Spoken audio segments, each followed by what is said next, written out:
Hello everyone. তো সবাইকে প্রথমে বলি শুভ বড়দিন। তো আজকে আমার বাড়িতে একটা পিকনিক করছি। পিকনিকে আমি সারাদিন কীভাবে কাটালাম চলো তোমাদের সাথে শেয়ার করি। সকালে আমরা কেক কেটেছি, সেই ভিডিওটা আমার চ্যানেলে দেওয়া আছে, তোমরা গিয়ে দেখে নিও। এখানে দেখো এখন 10টার মতো বাজে আর রান্নার জন্য এখানে সবজি কাটা চলছে। আর ওদিকে মণিমা ভাতটা করে রেখেছে, পাঁপড়ও ভাজা হয়ে গেছে, তোমরা দেখতে পাচ্ছ। তোমরা বড়দিন কেমনভাবে কাটালে আমাকে কমেন্ট করো। তারপর দেখো এখানে আমরা ছাদে এসেছিলাম এবং ছাদে বসে বসে আমরা সবাই মিলে একটু গল্প করছিলাম। আমি বারবার নিচে গিয়ে দেখছিলাম কতটা রান্না হচ্ছিল। এখানে দেখো চিকেনটা হচ্ছে আর এখানে মাংসের জন্য আলু ভাজাও রেডি হয়ে গেছে। তারপর আমরা সবাই মিলে এখানে স্যালাডগুলো কেটে নিচ্ছিলাম।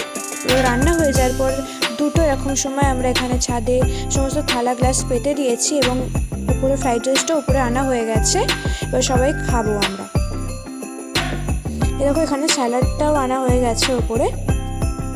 আর মণিমা সবাইকে বসিয়ে রাইসটা দিয়ে দিচ্ছিল আর চিকেনটাও দেওয়া হয়ে গেছে।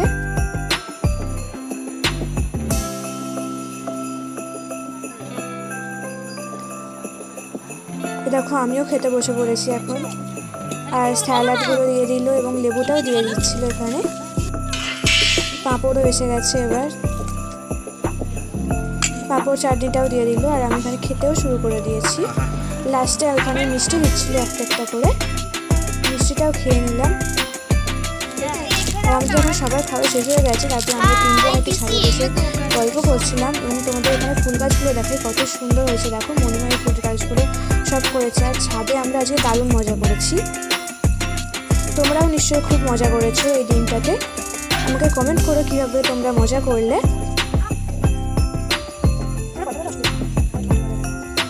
এই দেখো কি সুন্দর গোলাপগুলো হয়েছে। এখানে কাগজ ফুলটা দারুণ হয়েছিল, এগুলোকে বলে বোগেনভিলিয়া সম্ভবত। এই জবা ফুলটা দেখো কি সুন্দর। মণিমা না খুব ফুল ভালোবাসে এবং অনেক ফুল গাছও বসায়। তো আজকের মতো ভিডিওটা এই পর্যন্ত, দেখা হচ্ছে পরের ভিডিওতে। বাই, লাইক এবং সাবস্ক্রাইব করে দিও।